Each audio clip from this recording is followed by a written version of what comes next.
Jai Hind Defense Aspirants, welcome back to my channel SSP Success. For any query regarding SSP and AFSP, please join our Telegram channel SSP Success, whose link is given in the description box. And for more updates regarding SSP and AFSP, do subscribe our YouTube channel SSP Success. So today we are going to cover an important GD topic that was asked in SSP Allahabad board, which was there in May, and the topic was how to tackle dominance by developed countries. और lead क्या दी गई थी? Military, is it by trade और is it VR diplomacy? अब पहले topic को शुरू करने से पहले हम ये जान लेते हैं डेवलप कंट्री होती क्या है। ठीक है, तभी हम उसके जो है लीड के साथ जा पाएंगे एंड आगे की पॉइंट्स देख पाएंगे। देखो, एक डेवलप कंट्री वो कंट्री होती है जो इंडस्ट्रियलाइज है, जिसमें लोगों की हाई क्वालिटी ऑफ लाइफ है, जिसकी डेवलप्ड इकोनॉमी है, उनके पास एडवांस इन टेक्नोलॉजिकल इंफ्रास्ट्रक्चर है relative to less industrialise nation. जबकि डेवलपिंग कंट्रीज कौन सी होती हैं? जो मोस्ट ऑफ द यूल सी जो प्रोसेस ऑफ इंडस्ट्रियलाइजेशन जो है वो अभी या तो प्री इंडस्ट्रियलाइजेशन में है या उनकी इकोनॉमी इंटायरली अगेरियन है, जिसे इंडिया को कहा जाता था अगेरियन इकोनॉमी। ऑल्दो अभी इंडिया की जो है इकोनॉमी अगेरियन से सीधा जंप कर रही है सर्विस सेक्टर पे। ठीक है, जो मोस्ट कॉमन क्राइटेरिया है इवैल्यूएट करने का किसको? डिग्री ऑफ इकोनॉमिक डेवलपमेंट को, that is based on GDP. GDP क्या है आपका? जीडीपी ग्रॉस डोमेस्टिक प्रोडक्ट है, या फिर इसको हम एक मॉनेटरी मेजर्स कह सकते हैं, सारे गुड्स एंड सर्विसेज जो प्रोड्यूस होती है एक ईयर में। कंट्री जिसकी हाई जीडीपी और पर कैपिटा इनकम है, मींस अमाउंट ऑफ मनी जो एक बंदे के द्वारा अर्न की जा रही है ज्यादा है, उसको हम डेवलप मानते हैं। Dominate tertiary and quaternary sector की अगर हम बात करें, कंट्री जिसमें टेरिशरी, जिसमें कंपनी जो प्रोवाइड करती है सर्विसेज जैसे एंटरटेनमेंट, फाइनेंशियल, रिटेलर्स, और quaternary sector means industry, knowledge based activity such as IT, research development as well as consulting services and education dominate करती हैं, उनको हम डिस्क्राइब करते हैं developed. Dominate tertiary and quaternary countries में अगर हम बात करें, जो हमने अभी आपके सामने डिस्कस किया, अब ये पोस्ट इंडस्ट्रियल इकोनॉमीज कौन सी है? देखो, जो डेवलप कंट्रीज हैं जनरली उनमें अब more advanced post industrial economies, मतलब उसमें सर्विस सेक्टर जो है ज्यादा वेल्थ प्रोवाइड करेगा देन द इंडस्ट्रियल सेक्टर।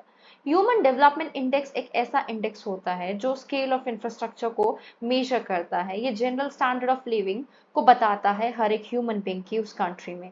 जैसे एचडीआई जो है वो फोकस करता है कुछ इंडेसेस, जैसे लाइफ एक्सपेक्टेंसी कितनी है, एजुकेशन कितनी है, और वो दूसरे फैक्टर्स को अकाउंट नहीं करता, such as net wealth per capita और relative quality of goods in a country.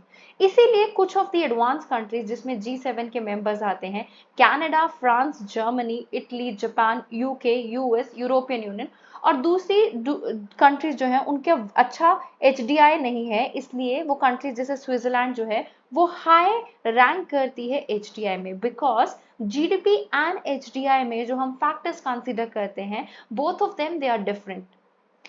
अब आप वीडियो को पॉज करके ये देख सकते हो कि कौन से कंट्री का जीएनआई पर कैपिटा जो है वो कितना है। ठीक है, एजेंसीज जैसे united nation, world bank, world trade organization and world economic forum वो कुछ इंडिकेटर्स को यूज करते हैं जिससे वो पता लगा सकते हैं कि कौन सी कंट्रीज डेवलप है, कौन सी डेवलपिंग कंट्री है।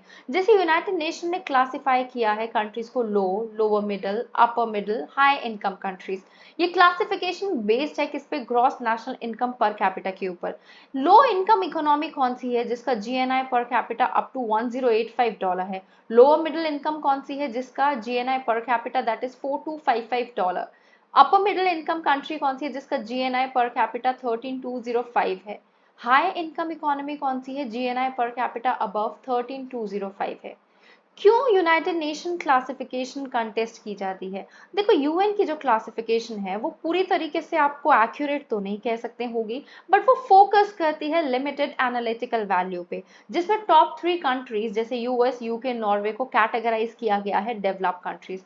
वे almost 31 develop countries, there are 31 develop countries, rest except 17 economies they are in transition, जिनको डेवलपिंग कंट्रीज कहा गया है। इन केस ऑफ चाइना, जो कंट्री की कैपिटा इनकम है that is closer to Norway's than Somalia.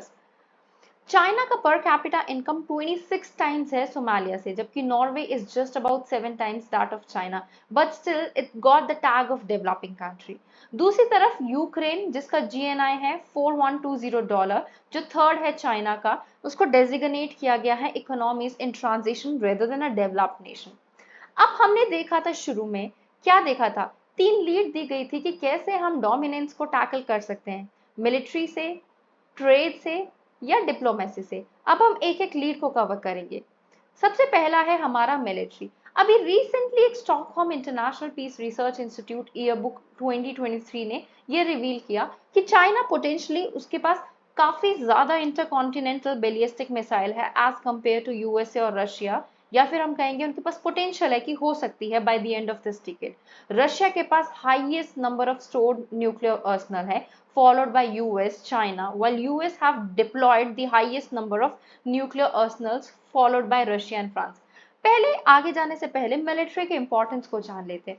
देखो बात ऐसी है, अगर किसी कंट्री के पास मिलिट्री कैपेसिटी अच्छी है, जैसे कि डेवलप्ड कंट्रीज के पास देखने को मिलती है, रशिया, रशिया के पास इतना अच्छा मिलिट्री वो है, तभी तो उसने सोचा कि वो यूक्रेन पे अटैक करेगा। बट उनको क्या पता था कि यूएसए जो है वो बैक कर लेगा यूक्रेन को और वो जो है लड़ाई लड़ते रह जाएंगे। लेकिन अगर हम बात करें जिस कंट्री के पास अच्छा मिलिट्री होता है, तो उनको डर नहीं होता बाकी कंट्री से।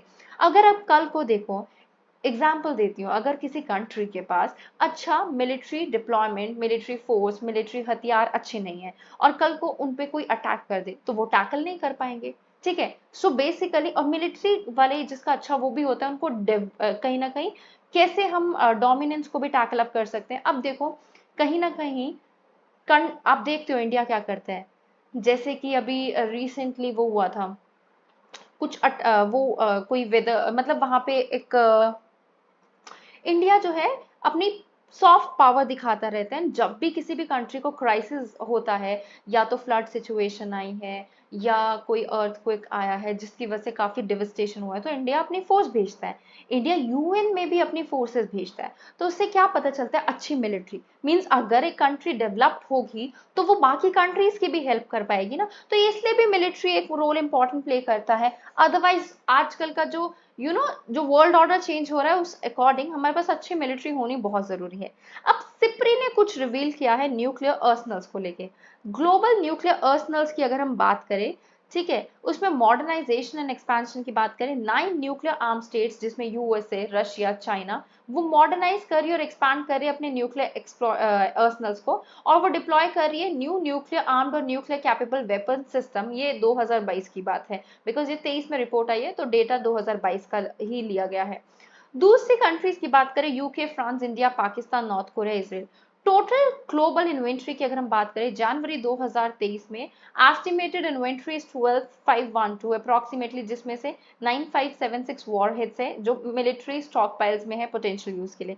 अगर हम डोमिनेंस की बात करें रशिया और यूएस की, major powers again developed countries, 90% of nuclear weapons जो है, अगर हम देखें तो रशिया और यूनाइटेड स्टेट्स पोजेस करता है with relatively stable sizes of their respective nuclear arsenal. Arms control concern की बात करें, transparency and dialogue regarding nuclear forces decline between Russia and US, जिसमें रशिया का इन्वेजन भी देखा गया यूक्रेन में।